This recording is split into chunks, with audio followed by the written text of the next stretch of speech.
Halo, selamat, selamat, apa ya? Selamat bergabung kapanpun dan dimanapun kalian berada. Ini ada cerita lucu ini. Jadi saya ini tadi udah ngomong setengah jam coba. Aduh, setengah jam saya sudah bahas. Wah, udah kemana-mana ini. Udah kesini kesana. Tatonya nggak direkam itu. Aduh. Seharusnya nih saya tahu ini kalau lagi begini ada warna merah nih kayaknya nggak nyala dari tadi. Aduh, tuh. Ngomong sendiri saya dari tadi. Ini kau lihat nih udah selesai nih padahal ya sudahlah. Jadi kita mulai lagi ya di kamu kayaknya nggak belum mulai sama sekali tapi di kita udah mulai dari tadi. Oke. Baiklah, karena ini adalah kedua kalinya. Jadi saya nggak bakal ada nilai plusnya bagi kalian ini. Nilai plusnya adalah saya tidak akan banyak ngemeng ini kayaknya, jadi langsung to the point aja. Tadi saya juga bilang ini saya jangan ngomong banyak-banyak, ini jam 12.34 tanggal 11, jadi saya ngerekamnya kemarin ini, sekarang udah hari ini. Baik, jadi apa sih visual komunikasi itu kan? Komunikasi visual itu adalah suatu konsep yang mana sebenarnya kita ini menggunakan suatu cara interaksi dengan visual. Makanya tadi tadi saya ngomong bahwa interaksi itu hubungannya dengan komunikasi. Jadi bisa saja komunikasi ini ditukar dengan kata ilmu gitu. Aduh, saya tuh dari tadi kepikiran itu. Ini udah saya jelasin itu. Balik lagi dari nol. Ya sudahlah. Aduh, ini emang luar biasa ini hari ini. Jadi kita akan lihat ya. Ini nanti akan saya berikan bukunya. Ada satu, dua, tiga. Ini bukunya dari sini.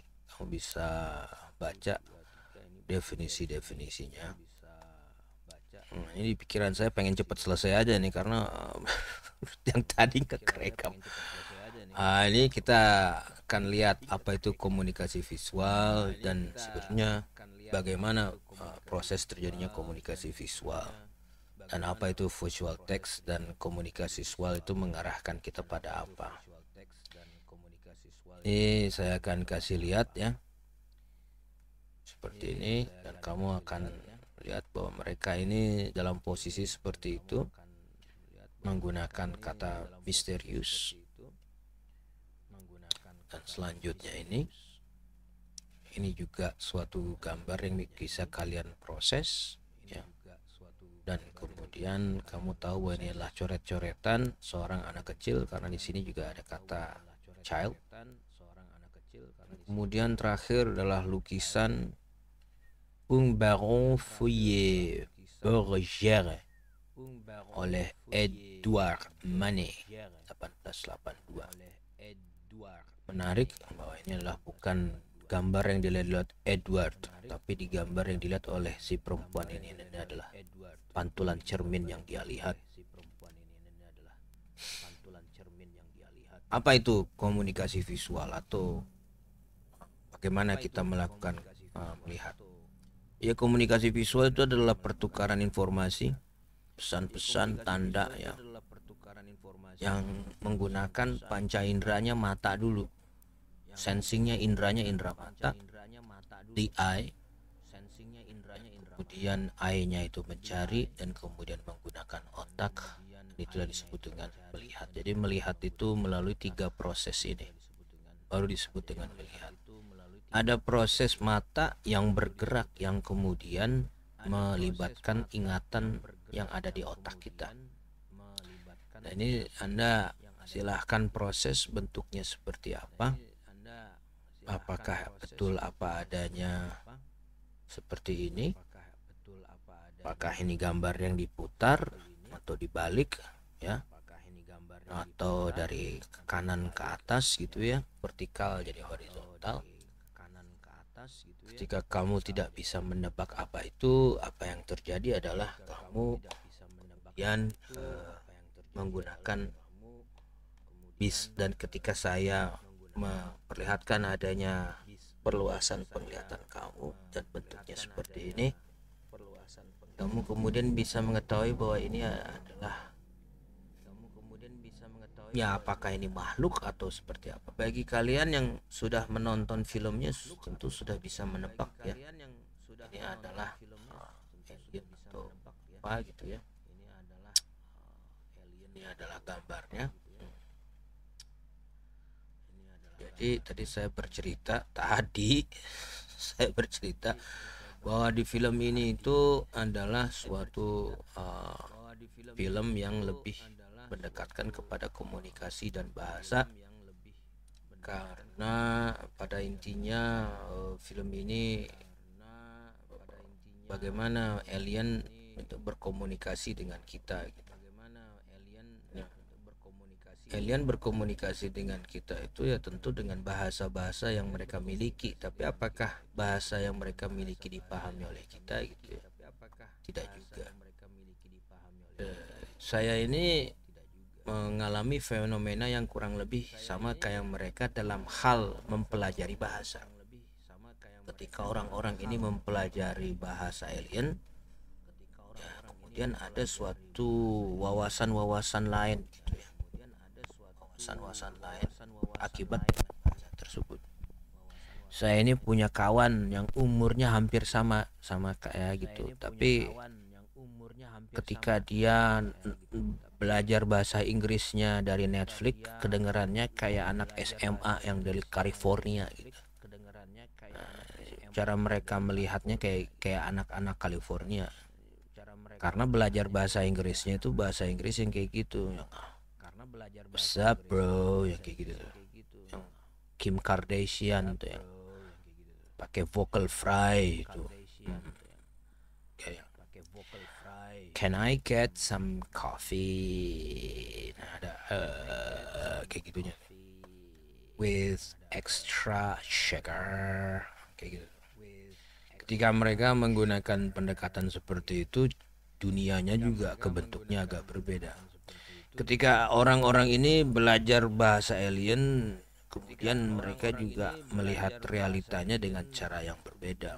Saya ini kalau mimpi ya, mimpinya itu udah campur-campur dengan bahasa Inggris, karena bahasa Inggris saya cukup baik. Di angkatan saya hanya 2 orang yang baik itu.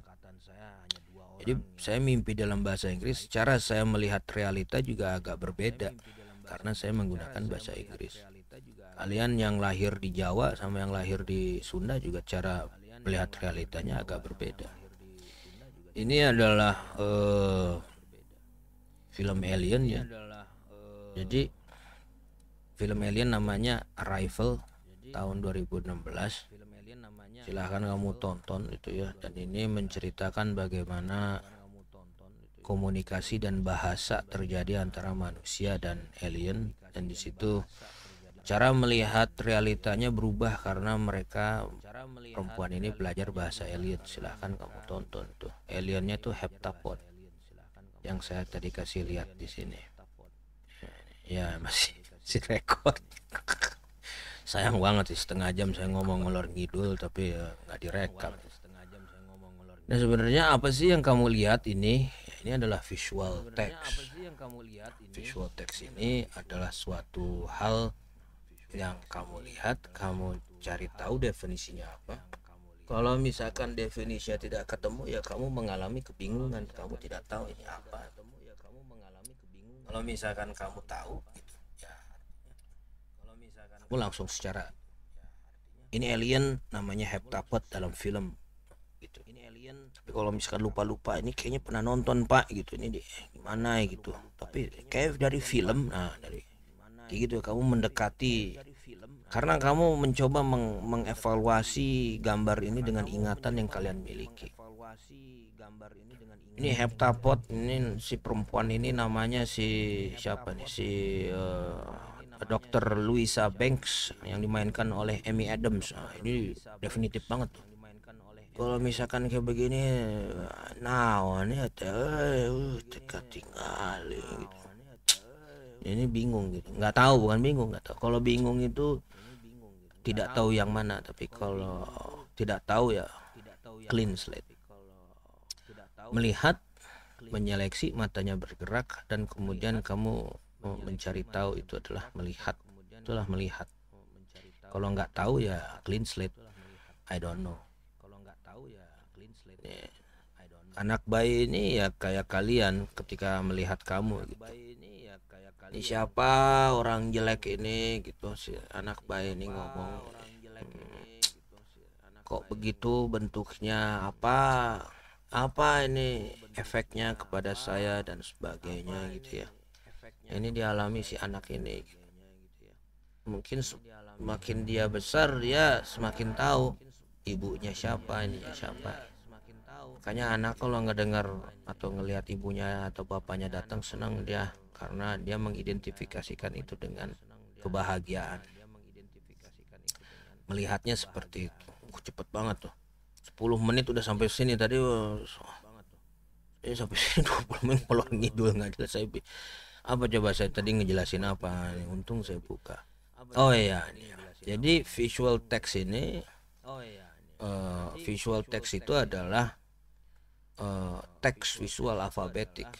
Visual text itu kalau disebut kosakata, jika visual text itu adalah kosakata, maka bukan. Kalau teks itu adalah kosakata, maka visual text itu adalah kosa citra. Vocabulary dan visual vocabulary yang nggak ada tadi saya sudah cari itu, ada tidak sih visual vocabulary, nggak ada, atau disebutnya visual library gitu, nggak ada juga. Jadi saya mengada-ngada ya. Tapi konsep ini ya menggambarkan adalah di dalam ingatan kita tentang kumpulan-kumpulan gambar, kosa citra, kosa kata.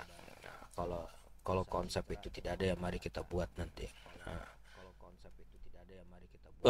Visual blur itu, nah saya ini tadi ngomong bahwa saya ini mengalami kesulitan mengidentifikasi Blackpink karena visual blur saya tentang formasi wajah itu sangat minim terkait dengan orang-orang Korea.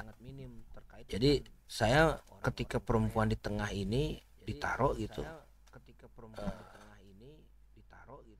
ini kan perempuan ada warna rambut ya. Coba kalau, nah ini bingung saya.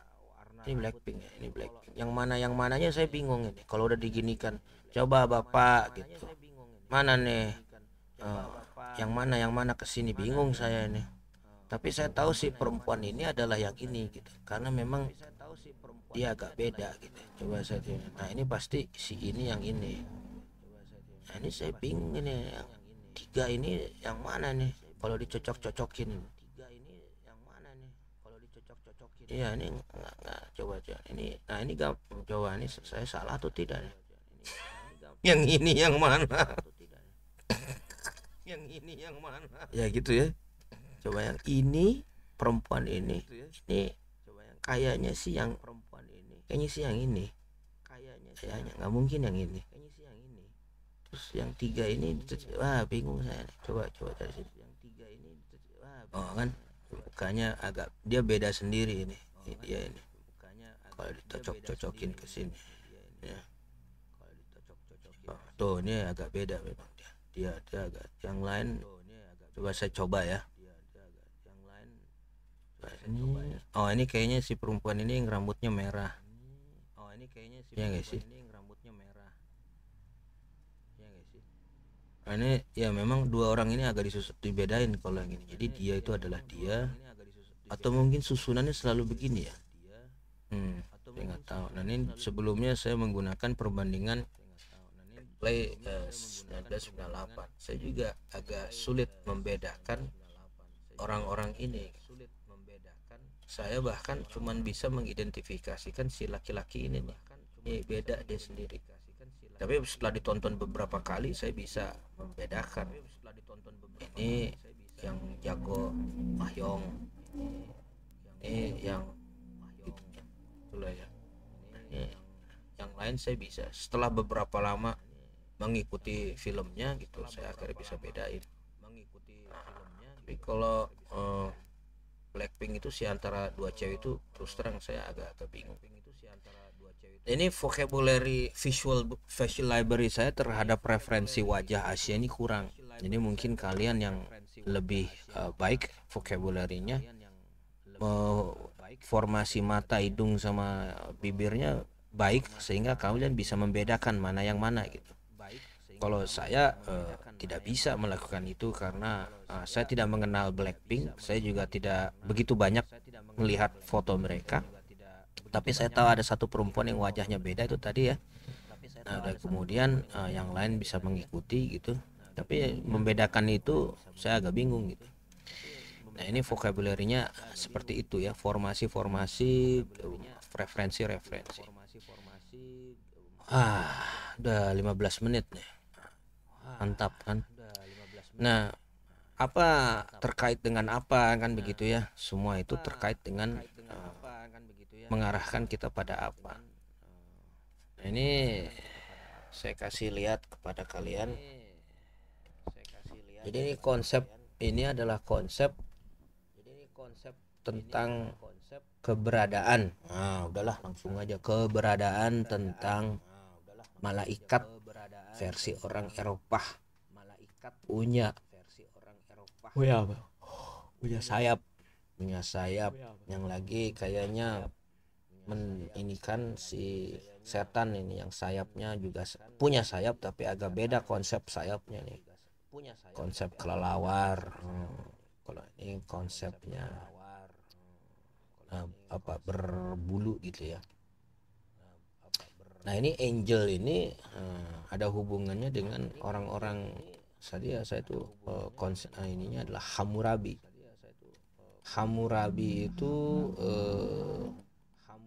nah ini Hammurabi itu adalah orang-orang Sumer yang sebenarnya mereka ini merasa dirinya itu utusan Tuhan atau rajanya itu punya hubungan khusus dengan Tuhan. Jadi Hammurabi itu adalah ininya rajanya itu ini nggak ada ya. Jadi mereka ini punya nggak tahu ini apakah sayap tapi ada ikannya gitu, saya kurang paham juga gitu. Jadi Sumer itu rajanya kayak gini ya, nggak tahu juga ya. Jadi Hammurabi itu ya memang konsepnya itu burung elang gitu. Jadi si rajanya itu dia ngeliat ke atas terus ada ini elangnya, jadi hubungan langsung dengan Tuhan itu digambarkan dengan elang. Angel juga punya konsep seperti itu, manusia-manusia yang bukan manusia, makhluk yang punya kekuasaan lebih dari manusia, jadi dia bebas terbang kemana aja. Bahkan kalau kamu lihat kenapa ya ada konsep Hells Angel. Nah, ini Hells Angel ini adalah orang-orang kayak gini dengan sayap gitu. Kenapa seperti itu? Makanya ada konsep dengan ini ya, Freeman. Makanya Freeman ini digambarkannya lepas dari ini ya.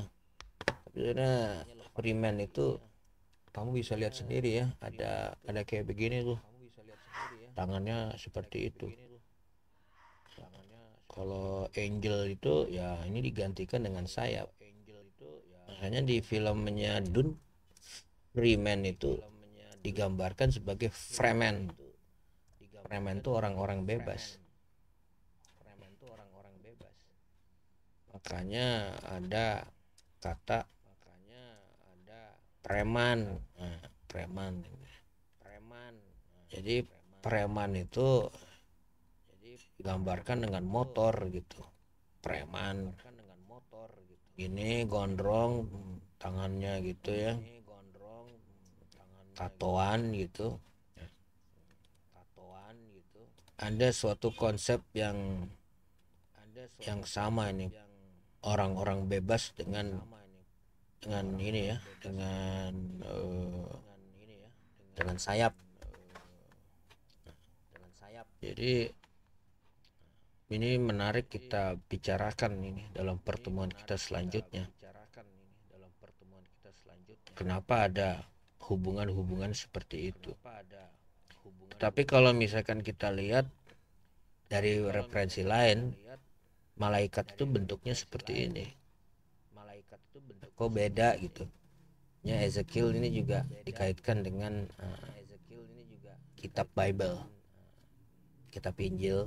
Jadi bentuknya mata dan kemudian ada seperti ini, walaupun ada sayap-sayapnya gitu. Sedih gitu kan ditanya, kok Pak kayak gini bisa melayang-melayang di udara, apa nggak punya sayap gitu. Ya itu beda lah konsep. Tapi kenapa kok ada perbedaan persepsi gitu. Kayaknya kita kalau mengarah pada ini komunikasi sesuatu ya ini ya, seeing is believing. Jadi melihat itu percaya, tetapi percaya itu kan kemudian tidak selalu dikaitkan dengan ada. Ini contohnya kemarin ada salah satu paslon bagi-bagi BLT sama uang, itu uang negara kata ya, dibagi-bagi dalam rangka itu gitu, dan itu katanya terang benderang. Ya kalau terang benderang kan bisa dilihat ya, artinya bisa dibuktikan. Tapi apakah itu bisa dibuktikan gitu, atau hal itu bisa kemudian betul apa adanya bahwa uang itu adalah uang negara? Ya susah juga, karena orang bilang, oh itu pastilah uang negara gitu. Ya susah juga ya, uang negara itu uang pajak kan gitu. Apakah uang pajak kita ngalir ke sana, apa itu campur-campur apa gimana gitu, apakah itu fasilitas negara? Itu juga agak susah. Kemudian kalau misalkan kita bisa lihat, oh ada uang pajak dibayarkan dan uang pajak ini dibayarkan dipakai buat kampanye, itu namanya terang benderang. Tetapi melihat suatu itu dalam suatu sistem yang kompleks ya tidak terang benderang. Ini seperti saya tadi kasih lihat ini ya, masalah Freeman apa terus kemudian begini. Ini nggak terang benderang, tapi ini adalah korelasi yang saya buat gitu. Jadi apakah ini terang benderang? Ya tidak, tapi ada relasinya. Sama juga yang saya katakan tentang tadi ya, dan ini kita ada hubungannya dengan kebenaran. Kalau benar pasti apa adanya, misalnya ada kata benar apa adanya. Kalau melihat sudah, apakah menjadi percaya? Apakah percaya harus perlu melihat? Nah itu tuh, ini di kepala saya ada otak, apakah saya perlu gitu ya melihat otaknya ada? Kan katanya Pak bisa pakai CT scan. Ya kalau pakai CT scan, kalau misalkan kalau CT scan yang nggak ada gimana? Bagaimana orang-orang zaman dulu tahu di dalam ini ada otak? Makanya kalau ada orang ngomong otaknya di mana, kasar banget itu. Nggak punya sopan santun tuh sebenarnya ya. Kamu boleh, gitu. Otak mah ada di kepala gitu. Kamu boleh ngomong gitu. Otak mah ada di kepala gitu. Jadi kamu nggak usah ngomong-ngomong otaknya ditaruh di mana gitu. Otak ada di kepala. Masa harus dibuka? Untuk melihat itu ya lihat aja kelakuannya seperti apa gitu. Tapi orang yang kelakuannya aneh itu bisa saja menunjukkan dia nggak punya otak. Tapi bukan nggak punya otaknya, nggak jalan gitu. Nah hal-hal seperti itu ya menarik tuh untuk dibicarakan di lain waktu. Pengen cepet-cepet selesai karena udah ngomong ngolor gitu. Saya kira nanti kita silahkan ditulis pertanyaan-pertanyaan kalian gitu ya. Apakah pertanyaan itu terjawab dengan tersendiri, apakah nanti kamu perlu tanyakan, silahkan saja. Tapi lebih baik ditanyakannya, silakan aja bertanya. Kalau kamu gregetan gitu, tanya aja ke saya lewat WA boleh. Nanti saya umumkan jawabannya seperti ini. Ya biar menyenangkan aja. Terima kasih atas waktunya. Sampai jumpa minggu depan.